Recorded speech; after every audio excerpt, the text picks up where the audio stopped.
So my dear friends, welcome back to our YouTube channel physics save life. আমাদের চ্যানেলে তোমাদের সকলকে স্বাগত জানাই। বন্ধুরা, আমরা আগের দিন যেই পর্যন্ত আলোচনা করেছিলাম সেটা হচ্ছে এই পর্যন্ত। ঠিক আছে, বিভিন্ন বিষয়ের উপর যে রোধের উপর বিভিন্ন বিষয়ের প্রভাব, পরিবাহিতাঙ্ক, পরিবাহিতা, এই যে ব্যাপারগুলো, রোধ এবং সামনের দিকের কিছু জেনারেল কনসেপ্ট, ঠিক আছে, ওহমের সূত্র, এই যে ব্যাপারগুলো সেগুলো ছিল। আজকে আমরা এইখান থেকে স্টার্ট করছি। কি না, আভ্যন্তরীণ রোধ কি? ফার্স্ট কোশ্চেন হচ্ছে আভ্যন্তরীণ রোধ কি, ইহা কোন কোন বিষয়ের উপর নির্ভর করে, লিখো। তাহলে ফার্স্ট, আভ্যন্তরীণ রোধ কি, সংজ্ঞাটা এখানে লেখা আছে দেখো।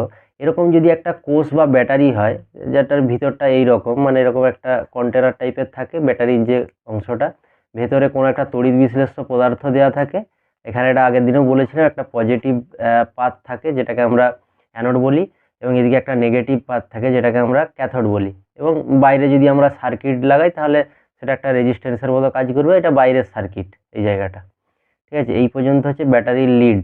ঠিক আছে, একটা পজিটিভ লিড, একটা নেগেটিভ লিড বেরিয়ে থাকে। এবার বাইরে আমরা যে কোনো সার্কিটের সাথে সেটা অ্যাড করি। এবার কি বলছে, আভ্যন্তরীণ রোধ কাকে বলে? বলছে কোষের দুই তড়িৎদ্বারের মধ্যবর্তী সক্রিয় পদার্থ। এই যে তড়িৎ বিশ্লেষ্য পদার্থটা আমরা ইউজ করছি, বা তড়িৎ বিশ্লেষ্য পদার্থে যে তড়িৎ প্রবাহের বিরুদ্ধে যে বাধা সৃষ্টি করে, এই যে তড়িৎ প্রবাহটা হচ্ছে এর বিরুদ্ধে যে বাধা সৃষ্টি করে, তাকে কোষের আভ্যন্তরীণ রোধ বলে।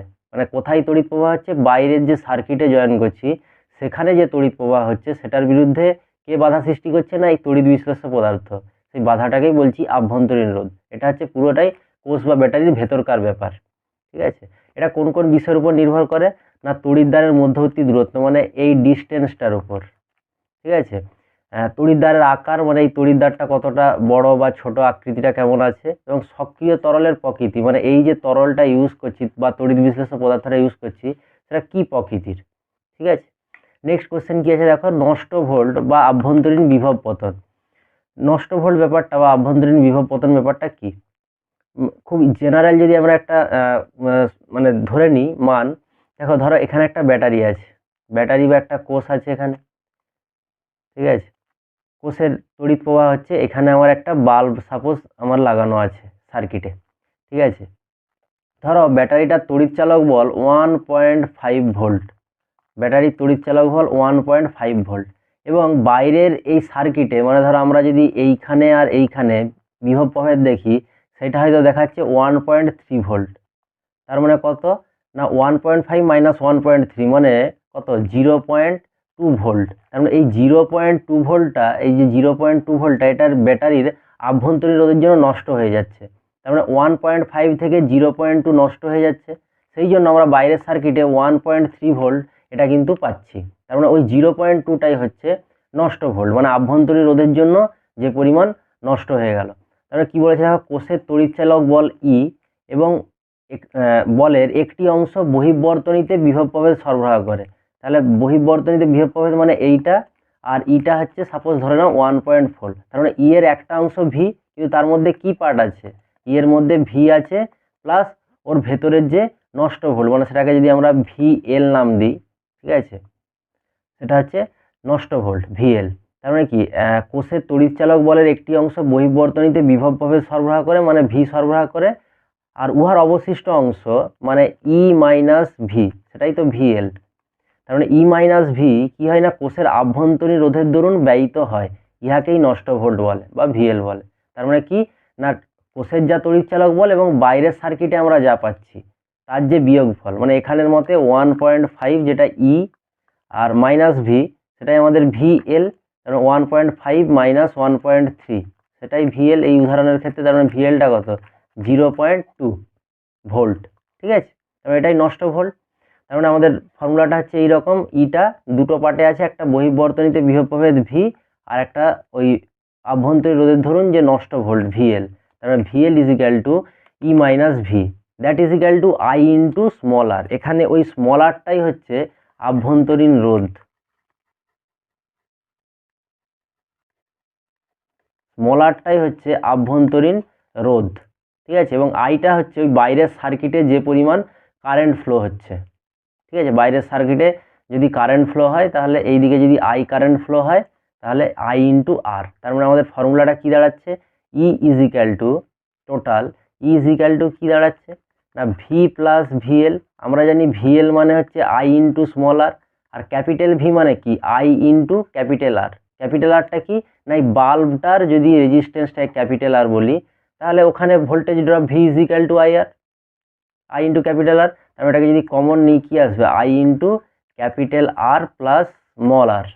এইটা তাহলে এখান থেকে আমরা কারেন্টটাও ক্যালকুলেট করতে পারি। বর্তনীর প্রবাহটা কি না আই ইজ ইকাল টু এই জায়গার থেকে E by capital R minus small r. ঠিক আছে, তার মানে কি মোট ইএমএফ, এখানে মোট ইএমএফ বাই মোট রোধ। এবার আরটা যদি খুবই কম হয় মানে নেগলেক্টেড হয়, তখন আমরা কি লিখি I is equal to E by R. আর জেনারেলি যদি আভ্যন্তরীণ রোধ থাকে তাহলে হচ্ছে ফর্মুলাটা এইটা। তারপরে তোমরা এটা মনে রাখবে, বর্তনীতে প্রবাহ ইজ ইকাল টু মোট ইএমএফ বাই মোট রোধ। মোট রোধ মানে কি ব্যাটারির আভ্যন্তরীণ রোধ প্লাস বাইরের সার্কিটে যে পরিমাণ রোধ আছে। ঠিক আছে, বাইরের সার্কিট মানে সেটা আমরা বাল্ব জয়েন করতে পারি, অন্য কোনো সার্কিট জয়েন করতে পারি, তার যা রোধ হবে। ঠিক আছে, তার সাথে আভ্যন্তরীণ রোধ, আভ্যন্তরীণ রোধটা বাইরের সার্কিটের নয়, আভ্যন্তরীণ রোধ সবসময় ব্যাটারির মধ্যেকার আভ্যন্তরীণ রোধ। ঠিক আছে, বা কোষের। আচ্ছা, নেক্সট যে কোশ্চেনটা আছে, ইএমএফ এবং বিভব প্রভেদের মধ্যে পার্থক্য। ইএমএফ কাকে বলি আগে আমাকে সেটা জানতে হবে।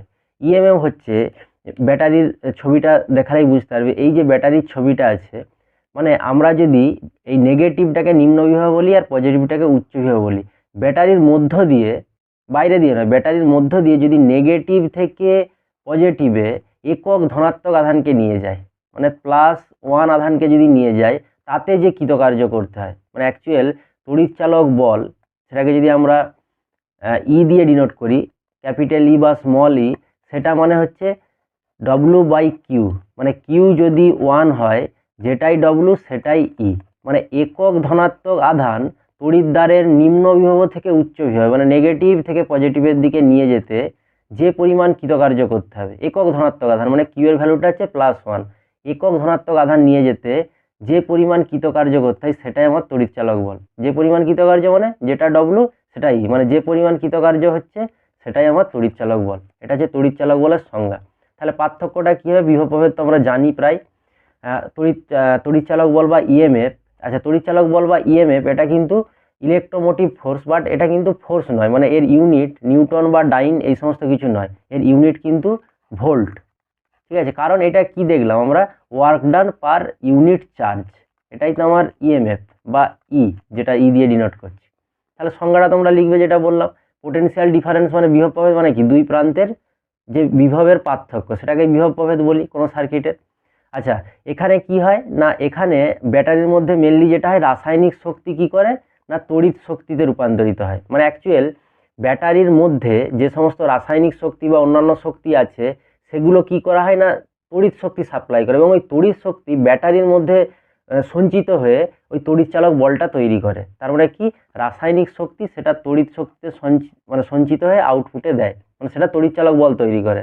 আর এখানে কি হয়, আমরা যখন কোনো কোষকে বা ব্যাটারিকে বাইরের সার্কিটে জয়েন করি, তখন কি হয় ওই কোষ থেকে বাইরের সার্কিটে কি করা হয় না বিভব প্রভেদ তৈরি করে, এবং এই বিভব প্রভেদের জন্যই কি হয় ওইখানে মানে বাইরের সার্কিটে সেটা আলোক শক্তিতে রূপান্তরিত হতে পারে, কোথাও শব্দ শক্তিতে রূপান্তরিত হতে পারে, যান্ত্রিক শক্তি রূপান্তরিত হতে পারে, তাপ শক্তিতে রূপান্তরিত হতে পারে। ব্যাপারটা বুঝতে পারছো? এখানে দেখো, এখানে মানে ব্যাটারির মধ্যে এই সমস্ত শক্তিগুলো মানে ইনপুটে দিলে এই সমস্ত শক্তি কিসে রূপান্তরিত হবে না তড়িৎ শক্তিতে, এবং সেই তড়িৎ শক্তিটা কি করবে এই তড়িৎচালক বলের সৃষ্টি করবে ব্যাটারিতে। আর এখানে কি না আমি যদি ব্যাটারিটা বাইরের সার্কিটে জয়েন করি, তাহলে কি হবে তড়িৎ শক্তি কি করবে না দুই প্রান্তে, ব্যাটারির দুই প্রান্তে বিভব প্রভেদের সৃষ্টি করবে বাইরের সার্কিটে, এবং তার ফলে কি এই তড়িৎ শক্তিটা বাইরের সার্কিটে কি করবে আলোক শক্তিতে রূপান্তরিত হতে পারে, মানে আলোক তৈরি করতে পারে, শব্দ তৈরি করতে পারে, যান্ত্রিক শক্তি তৈরি করতে পারে, তাপ তৈরি করতে পারে, এইভাবে। ঠিক আছে, মানে বিভব প্রভেদটা এগুলো তৈরি করতে পারে। নেক্সট কি আছে দেখো না, ইএমএফ পরিমাপ করা হয় পোটেনশিওমিটার যন্ত্রের সাহায্যে। এখানে পোটেনশিয়াল ডিফারেন্স বা বিভব প্রভেদ পরিমাপ করা হয় ভোল্ট মিটার যন্ত্রের সাহায্যে। এটা কিন্তু ভোল্টা মিটার নয়, ভোল্ট মিটার, আকার নেই কিন্তু এখানে, ভোল্ট মিটার। এবং মানের দিক থেকে দেখা যাচ্ছে যে ই গ্রেটার দেন ভি, মানে তড়িৎচালক বলটা ভি এর থেকে বেশি, কারণ একটু আগে আমরা রিলেশন দেখছিলাম যে আমরা কি লিখি E is equal to V plus VL. তার মানে ভিএল এর যদি যে কোনো একটা ভ্যালু থাকে তাহলে কি হবে ই অলওয়েজ গ্রেটার ভি হবে, তাহলে সেটাই। এবং মানের দিক থেকে ভিটা অলওয়েজ লেস দেন ই, ব্যতিক্রম হয় বাট জেনারেলি এটাই হয়। আচ্ছা, এখানে যদি আমরা ইএমএফকে কারণ বলি, তার মানে ইএমএফ যদি কারণ হয়, তো ইএমএফ থাকার জন্যই কি হয়, বিভব প্রভেদ তৈরি হয় বাইরের সার্কিটে। ইএমএফ হচ্ছে কোষের ভেতরকার জিনিস, আর ইএমএফ মানে ব্যাটারির যে ইএমএফ সেটা কোষের ভিতরকার জিনিস, এবং সেই ব্যাটারিটা বা কোষটা যখন আমরা বাইরে কোনো একটা সার্কিটের সাথে জয়েন করছি, তখন কিন্তু এই সার্কিটের দুই প্রান্তে কি হবে, বিভব প্রভেদ তৈরি হবে। তার মানে এইটা হচ্ছে ফল। ঠিক আছে, ঠিক আছে। নেক্সট কি আছে দেখো, নেক্সট আছে আমাদের রোধের সমবায়। রোধের তিন ধরনের সমবায় হয়, এক শ্রেণী, সমান্তরাল এবং মিশ্র। এটা তোমরা ধারক ধারকত্বও পড়েছো, যে শ্রেণী সমবায়, সমান্তরাল সমবায় এবং মিশ্র সমবায়। তারপর রেজিস্ট্যান্স দেখতে কীরকম হয়, রেজিস্ট্যান্স দেখতে মানে অ্যাকচুয়াল দেখতে যাই হোক, আমরা সার্কিটে এইভাবে সার্কিট সিম্বলটা এইরকমভাবে ইউজ করি। সাপোজ এটা 2 ওহম বা এটা হতে পারে 5 ওহম, এইভাবে আমরা সার্কিটে ইউজ করি। সার্কিটটা দেখতে এরকম হয়। মেনলি যে রেজিস্ট্যান্সগুলো আমরা মার্কেটে দেখি সেগুলো দেখতে এই রকম হয়, অনেকটা এরকম একটা ক্যাপসুলের মতো পোর্শন থাকে, ক্যাপসুলের মতো পোর্শন, এবং এখানে অনেক দাগ কাটা থাকে, এবং দাগটাই ডিটারমাইন করে ওর রেজিস্ট্যান্সটা কত। ঠিক আছে, মানে দাগটা আমাদের বোঝার জন্য দেয়া হয়। ঠিক আছে, বাট ভেতরে যে ম্যাটেরিয়াল থাকে সেটাই রেজিস্ট্যান্সটার জন্য কাজ করে, মানে রেজিস্ট্যান্সটা মানে প্রোভাইড করে। এবং এটা মেনলি কার্বন রোধক হয়, আরও বিভিন্ন ধরনের রোধক হয়, বাট আমরা খুব কম দামে যেটা পাই সেটা হচ্ছে কার্বন রোধক, বিভিন্ন সার্কিটে আমরা যেগুলো ইউজ করি। ফার্স্ট হচ্ছে রোধের শ্রেণী সমবায়। শ্রেণী সমবায় মানে কি, পাশাপাশি জয়েন হয়ে যাবে। মানে দেখো এখানে একটা R1 রেজিস্ট্যান্স আছে, তার পাশে আবার এখানে একটা R2 রেজিস্ট্যান্স আছে, এখানে আবার একটা R3 রেজিস্ট্যান্স আছে। দেখো এখানে এটা এ বিন্দু, এখানে বি বিন্দু, এটা সি বিন্দু, এটা ডি বিন্দু। এখানে বিভব হচ্ছে VA, এখানে বিভব হচ্ছে VB, এখানে বিভব হচ্ছে VC, এবং এখানে বিভব হচ্ছে VD। এইটাকে বলি শ্রেণী সমবায়। এবং শ্রেণী সমবায়ে প্রত্যেকটি রোধের মধ্য দিয়ে একই পরিমাণ প্রবাহ হবে। দেখো প্রত্যেকের মধ্য দিয়েই কিন্তু I পরিমাণ প্রবাহ হচ্ছে। ঠিক আছে, এবং ইহার বৈশিষ্ট্যগুলি উল্লেখ করে তুল্যরোধের রাশিমালা। তুল্যরোধের রাশিমালাতে আমরা পরে আসছি, আগে বৈশিষ্ট্যগুলো দেখি। বলছে প্রতিটি রোধকের মধ্যে দিয়ে প্রবাহের মান একই হবে, মানে I করে প্রবাহ হচ্ছে। প্রতিটি রোধকের দুই প্রান্তে বিভব প্রভেদ ভিন্ন হবে। দেখো তাই হচ্ছে, কারণ এখানে বিভব প্রভেদ VB মাইনাস VA এই রোধকের আন্ডারে, এই রোধকের আন্ডারে VC মাইনাস VB, এই রোধকের আন্ডারে VD মাইনাস VC। ঠিক আছে, প্রতিটি রোধকের দুই প্রান্তে বিভব প্রভেদ ভিন্ন হবে। তাই বর্তনীর মোট বিভব প্রভেদ নির্ণয় করতে হলে উহাদের যোগ করতে হয়। মানে বর্তনীর যদি আমাদের টোটাল বিভব প্রভেদ ক্যালকুলেট করতে হয়, তাহলে কি হবে, সব কটাকে যোগ করতে হবে। মানে R1 এর এগেনস্টে যদি V1 হয়, তাহলে V1, R2 এর এগেনস্টে V2, R3 এর এগেনস্টে V3, তিনটে যোগ করলে তবে আমরা যে ব্যাটারি বা তড়িৎ কোষ ইউজ করছি সেটা পেয়ে যাব। আর RSটা হবে R1 plus R2 plus R3, এটা আমরা ক্যালকুলেট করব। এই RSটাই হচ্ছে তুল্য রোধ। মানে আমরা এই তিনটের বদলে যদি একটা রোধ ইউজ করি, তাহলে তার মান কত হবে, সেটা RS। সেটারই এই ফর্মুলাটা আমরা ক্যালকুলেশন করব একটু পরেই। তার মানে কি হবে, তিনটের বদলে যদি একটা ইউজ করি RS, তাহলে তার মধ্যে দিয়ে সেই একই পরিমাণ I কারেন্ট যাবে, এবং এই প্রান্তটা হচ্ছে এ প্রান্ত, আর এই প্রান্তটা হচ্ছে ঠিক এখানটা D। তার মানে এখানে যদি VA হয়, এখানে VD। দেখো তুল্য মানে কি, এই যতগুলো ইউজ করছি তার বদলে একটা ইউজ করব, সেটাকে আমরা বলি তুল্য। সেটা কিভাবে করছি দেখো।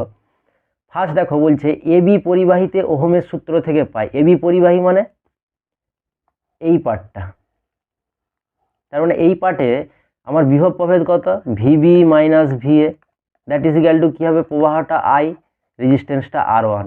এবার যদি পরেরটাতে যাই, এই জায়গাটাতে, সেটা কি হবে না, VC minus VB is equal two IR2। আবার আমি যদি এই জোনটার কথা ভাবি, তাহলে কি হবে, VD minus VC that is equal to IR3। ঠিক এইগুলোই করেছি এখানে। দেখো এটা হচ্ছে এবি পরিবাহী, এটা বিসি পরিবাহী, এটা সিডি পরিবাহী। ঠিক আছে, মানে R1, R2, R3 তিনটের ক্ষেত্রে। এবার আমার দিকে আমি যদি তিনটে যোগ করে নিই, তাহলে কি হবে, মাঝখানে ভিবি ভিবি কেটে যাবে, ভিসি ভিসি কেটে যাবে, তারপরে পড়ে থাকবে VA minus VD. VA minus VD that is equal to কী হবে, V1 plus V2 plus V3। এবারে এই টোটালটাই কত, আমাকে ভি দেবে। ভি মানে হচ্ছে ব্যাটারি যেটা ইউজ করছি আমরা, বা তড়িৎ কোষ, তার যে বিভব প্রভেদ। তার মানে এই ভি, তার মানে এটা কি আসবে, V1 plus V2 plus V3 করলে I কমন হয়ে যাবে, R1 plus R2 plus R3 এইটা।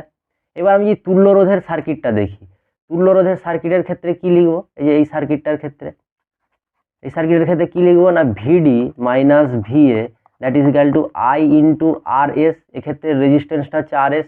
দেখো ঠিক ওটাই লেখা হয়েছে, ভিডি মাইনাস ভিএ, সরি মানে এদিকেরটা বেশি লেখা হয়েছে আর কি, তার মানে অ্যাকচুয়াল টোটালটাই ঘোরানো আছে। মানে আমি এখানে যেটা ভিবি মাইনাস ভিএ করেছি, ভিবি মাইনাস ভিএ, সরি এইটা ভিএ মাইনাস ভিবি হবে, এগুলো একটু কারেকশান করে নাও। এটা ভিবি মাইনাস ভিএ হবে, sorry V A minus V B, V A minus V B, ঠিক আছে। কারণ হচ্ছে এই প্রান্ত থেকে এই দিকে কারেন্ট যাচ্ছে মানে ভিএ অবশ্যই গ্রেটার ভিবি, তাহলেই কিন্তু কারেন্টটা এদিক থেকে এদিকে ফ্লো করবে। তার মানে এইটাও সেম, তার মানে এটা বি, এইটা সি, আর এইটা সি, এইটা ডি, এই কারেকশানটা করে নেবে। তাহলে এখানেও একই রকম কারেকশান, এইটা এ আর এইটা ডি, ঠিক আছে। কারণ বাঁদিকের সবসময় পোটেনশিয়ালটা বেশি, তবেই বাঁদিক থেকে ডান দিকে মানে উচ্চ বিভব থেকে নিম্ন বিভবের দিকে কারেন্ট ফ্লো করছে। দেখো এখানে লেখা হয়েছে V A minus VD that is equal to I R S. এবারে আমি যদি এই ইকুয়েশান আর এই ইকুয়েশানটা কম্পেয়ার করি তাহলে কী হবে, এই দুদিকটাই একই, তার মানে এই দিকটা অবশ্যই একই হবে। তার মানে কি আইআরএস সমান I into R one plus R two plus R three, তার মানে কি R S is equal to R one plus R two plus R three. তার মানে শ্রেণী সমবায়ে তুল্য রোধের কী ফর্মুলা হচ্ছে না, যতগুলো রোধ থাকবে ততগুলোকে আমরা অ্যাড করে দেবো, ঠিক আছে। তাহলে দেখো আমাদের যদি এন সংখ্যক থাকে, তার মানে আর ওয়ান আর টু এরকম করে করে যদি এন সংখ্যক থাকে এবং প্রত্যেকের ভ্যালু যদি আর হয়, তাহলে মানে এন সংখ্যক মানে কি, দুটো থাকলে টু আর, তিনটে থাকলে থ্রি আর, চারটে থাকলে ফোর আর, প্রত্যেকের ভ্যালু যদি আর হয় তাহলে এন সংখ্যক থাকলে কত, এন আর। তার মানে স্মল এন ইন্টু আর, যদি এন সংখ্যক থাকে তাহলে তার তুল্য রোধ হয় স্মল এন ইন্টু আর, ঠিক আছে। এই ব্যাপারটা একবার নিজেরা দেখে নিও ব্যাক করে, তাহলে বুঝতে পারবে আরও বেটার। আমি নেক্সটটাতে যাচ্ছি, রোধের সমান্তরাল সমবায়। সমান্তরাল সমবায়িক মানে কি, এই ধরনের সার্কিট হবে, মানে প্রত্যেকটার দু প্রান্ত একই বিন্দুতে থাকবে। দেখো আর ওয়ানের প্রান্ত এই বিন্দুতে, আর টুর প্রান্ত এই বিন্দুতে, আর থ্রির প্রান্ত এই বিন্দুতে, মানে দুটো বিন্দুতে প্রত্যেকের দুটো প্রান্ত থাকবে, ঠিক আছে। এইভাবে জয়েন হবে এবং এই প্রান্তের বিভবটাকে ভি এ, এই প্রান্তের বিভবটাকে ভি বি বলছি। এবং এখানে ঠিক উল্টোটা, আগে যেমন কারেন্টটা প্রত্যেকের মধ্যে দিয়ে একই ফ্লো করতো, এখানে কিন্তু কারেন্টগুলো আলাদা আলাদা। দেখো এখানে আই ওয়ান, এখানে আই টু, এখানে আই থ্রি, ঠিক আছে। মেন সার্কিটে কারেন্ট কিন্তু ক্যাপিটাল আই, এখানে কারেন্টটা আসছে দিয়ে তিন ভাগ হয়ে যাচ্ছে, এদিকে আই ওয়ান, এদিকে আই টু, এদিকে আই থ্রি। তার মানে কি এই আইটা এসে তিন ভাগ হয়ে যাচ্ছে, আবার এখান দিয়ে যখন বেরোবে তখন এখানে কি হবে, I one I two I three join হয়ে এখানে আবার আই হয়েই বেরোবে। এবার আমি যদি তুল্য সার্কিট ইউজ করি, তার মানে এ বিন্দু আর বি বিন্দু, এখানে ভিএ এখানে ভিবি, ঠিক এই দুটো পয়েন্টের মতো, এই পয়েন্টটা এইটা আর এই পয়েন্টটা এইটা, ঠিক আছে। মুছে দিচ্ছি এখানটা।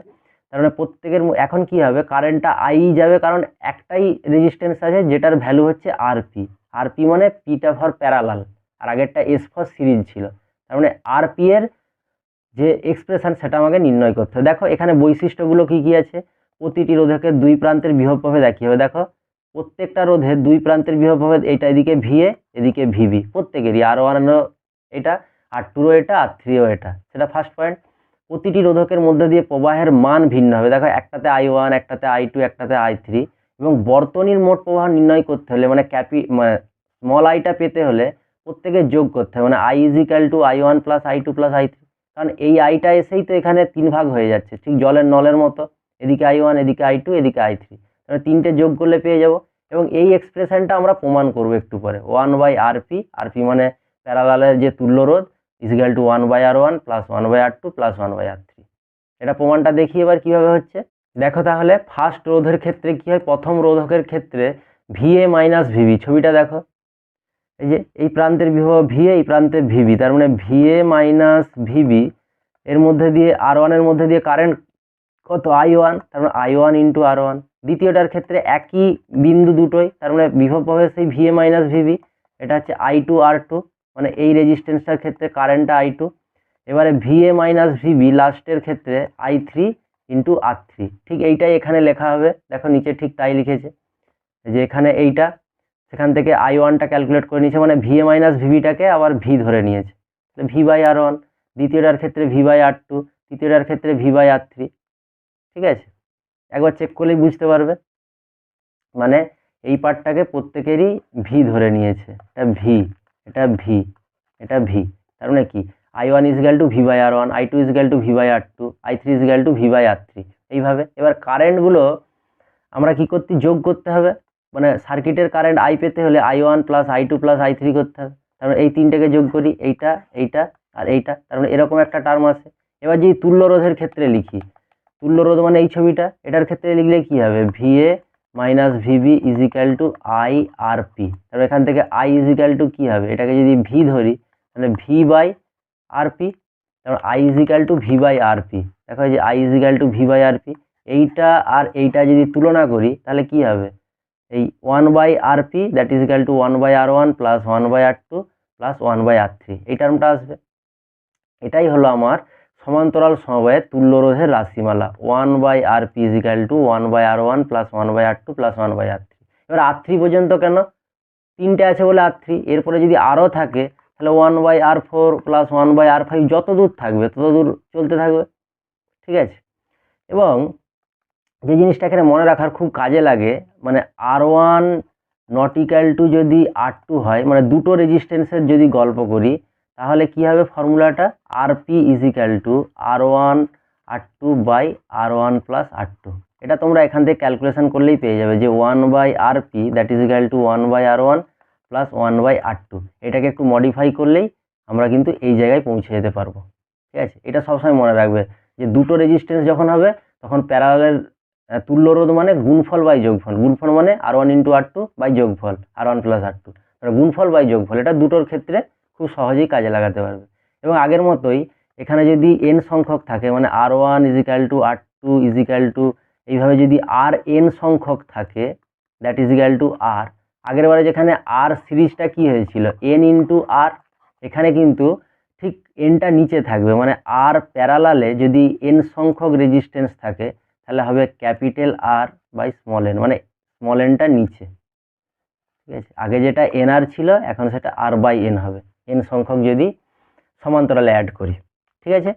নেক্সট একটা কোশ্চেন খুব আসে, এটা খুব ছোট্ট প্রশ্ন, বলছে প্রমাণ করো সমান্তরাল সমবায়ের ক্ষেত্রে তুল্য রোধের মান প্রদত্ত রোধগুলির মানের চেয়ে ক্ষুদ্রতম। মানে আমরা যদি দুটো রেজিস্ট্যান্স নিই R1 এবং R2 এবং ধরে নিচ্ছি R1 গ্রেটার R2, এবার তুল্য রোধ যদি RP হয়, এরা কি প্রমাণ করতে বলছে না তুল্য রোধটা এই R1 R2-র মধ্যে যে ছোট, কে ছোট না R2 তার থেকেও ছোট হবে, মানে তুল্য রোধ সার্কিটে যে রোধগুলো আছে তাদের থেকেও ছোট হবে, মানে ছোট রোধটার থেকেও তুল্য রোধ ছোট হবে। মানে এখানে ছোট রোধটা হচ্ছে R2, বলছে প্রমাণ করতে বলছে যে তুল্য রোধটা ওই ছোট রোধটার থেকে আরও ছোট তার মানটা। তাহলে কীভাবে প্রমাণ করব, আমরা একটু আগেই বলেছি যে ফর্মুলাটা কী হয়, RP ইজ ইকাল টু গুণফল বাই যোগফল। এবার আমরা কি করছি R1 দিয়ে ভাগ করে দিচ্ছি, তাহলে R1 দিয়ে ভাগ করে দিলে এখানটা শুধু R2 পড়ে থাকবে, এখানে R1 দিয়ে ভাগ করলে শুধু 1 প্লাস R2 বাই R1। এবার এই যে নিচের টার্মটা দেখো 1 প্লাস R2 বাই R1, এটা অবশ্যই গ্রেটার 1 হবে, কারণ R2 বাই R1 এর কিছু না কিছু ভ্যালু আছে, সামনে একটা 1 আছে, তার মানে 1 এর সাথে কিছু যোগ করলে সেটা অবশ্যই 1 এর থেকে বড় হবে। তার মানে কি হচ্ছে এখানে, তার মানে কি হবে RP লেস দেন R2। নিচেরটা যদি 1 এর থেকে বড় হয়, এই টার্মটা যদি 1 এর থেকে বড় হয় তাহলে অবশ্যই RP লেস দেন R2, ঠিক আছে। এই প্রমাণটা আসে অনেক সময়। আচ্ছা নেক্সট হচ্ছে রোধের মিশ্র সমবায়। মিশ্র সমবায় এই ধরনের বিভিন্ন ছবি হয় মিশ্র সমবায়ের, ঠিক আছে, মানে যেখানে সিরিজ আর প্যারালাল মিশে আছে, মানে শ্রেণী সমবায় এবং সমান্তরাল সমবায় মিশে আছে, ঠিক আছে। যেমন দেখো এখানে অঙ্কটা করার চেষ্টা করা হয়েছে, এই যে ছবিটা উদাহরণে দেওয়া আছে। ফার্স্ট আমরা কি করব, এই R2 আর R3 এইটার প্যারালালটাকে সিরিজ মানে একটা তুল্য রোধ করে নেব। তারপরে এটা তুল্য রোধ করলে যদি তুল্য রোধটা RP হয়, এটা তুল্য রোধ যদি RP হয় তাহলে কি হবে, মানে R2 আর R3 এরা হচ্ছে সমান্তরালে আছে, ঠিক আছে। তার মানে কি হবে RPটা কি হবে গুণফল বাই যোগফল, মানে R2 R3 by R2 plus R3।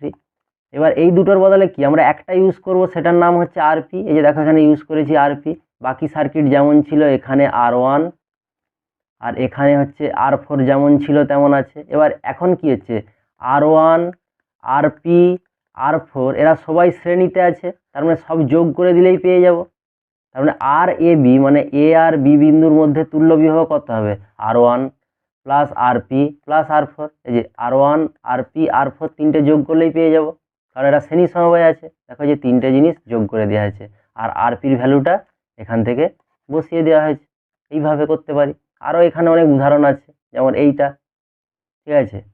এই যে আর এসি কত হবে, কীভাবে করা হয়েছে, আর এসি মানে এই দুটো বিন্দুর মধ্যে আমাকে বিভব প্রভেদ ক্যালকুলেট করতে বলছে। তাহলে আমি এসির মধ্যে যে রেজিস্ট্যান্সটা আছে সেটাকে ফিক্স রাখবো, বাকিটাকে চেঞ্জ করব।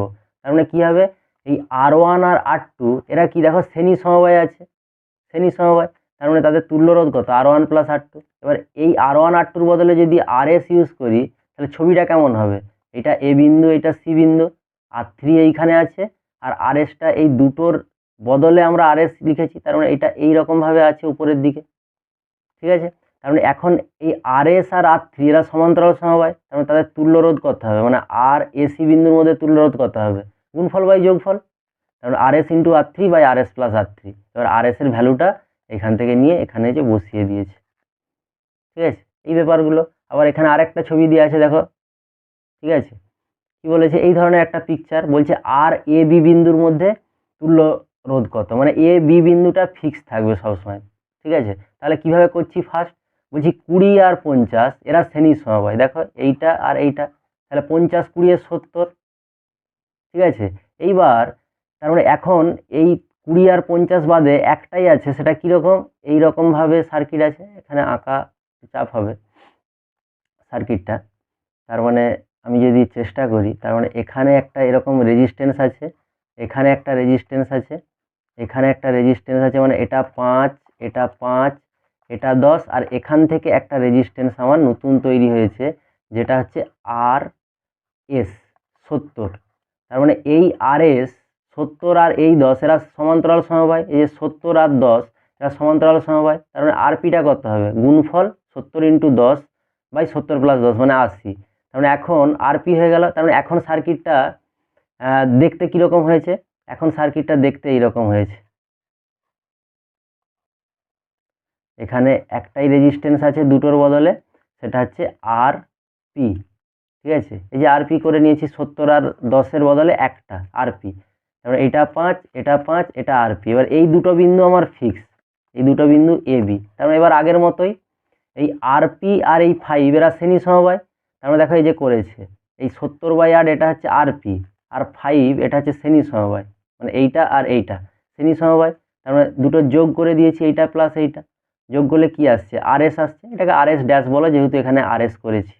তারপরে এখন সার্কিটটা কীরকম হয়ে গেছে, সার্কিটটা ঠিক আগের মতো হয়ে গেছে, মানে এইখানে হচ্ছে এ বিন্দু বি বিন্দু, আর এইখানে হচ্ছে একটা রেজিস্ট্যান্স যেটার ভ্যালু আর এস ড্যাশ, সেটা কত, ওই 110/8। তারপরে এখন এই আর এস আর এই 5, এই 5 আর এই আর এস তারা কি সমান্তরাল সমবায় আছে, তারা সমান্তরাল সমবায় মানে কি গুণফল বাই যোগফল, ঠিক আছে। সেটা করলে আমরা কি করব, এই এ আর বি বিন্দুর মধ্যে, মানে এই এখন সার্কিটটা এইরকম হয়ে যাবে, এ আর বি বিন্দুর মধ্যে এই রেজিস্ট্যান্সটা আর এ বি, এটা হচ্ছে আমার তুল্য রোধ, এটা আমাকে জানতে চেয়েছে, ঠিক আছে।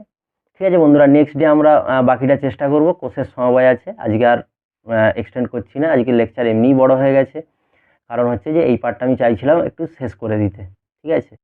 সো নেক্সট ডে খুব তাড়াতাড়ি দেখা হচ্ছে, ততক্ষণ তোমরা ভিডিওগুলো দেখতে থেকো, এবং চ্যানেলে যারা নতুন আছে তোমরা প্লিজ চ্যানেলটিকে সাবস্ক্রাইব করে দিও এবং তোমাদের বন্ধুদের মধ্যে তোমরা শেয়ার করে দিও, ঠিক আছে, যাতে অনেকে এটা সুবিধা নিতে পারে, ঠিক আছে। তাহলে নেক্সট ভিডিও খুব সামনেই আসছে, তোমরা এই ভিডিওগুলো ফলো করতে থাকো, এবং যদি কোনো ডাউট থাকে অবশ্যই কমেন্ট সেকশানে জানাবে, কারণ তোমাদের ফিডব্যাকটা সবসময়ই দরকার। যদি কোনো ইমপ্রুভমেন্ট লাগে বা পড়ার বিষয়ে যদি কোনো চেঞ্জের দরকার হয়, তো সেটা তোমাদের ফিডব্যাক থেকেই সম্ভব। এবং যেই নোটটা রেখে পড়াচ্ছি, এই নোটটা যদি তোমাদের পিডিএফ প্রয়োজন হয়, ডেসক্রিপশানে টেলিগ্রাম চ্যানেলের লিঙ্ক দেওয়া থাকবে, তোমরা কিন্তু ওখানে জয়েন করলে এই নোটটা পেয়ে যেতে পারো, ঠিক আছে। তাহলে তোমরা দেখতে থাকো ভিডিওগুলো, নেক্সট ভিডিও খুব শিগগিরই আসছে, ততক্ষণ তোমরা ভালো থেকো, সুস্থ থেকো, ওকে, বাই।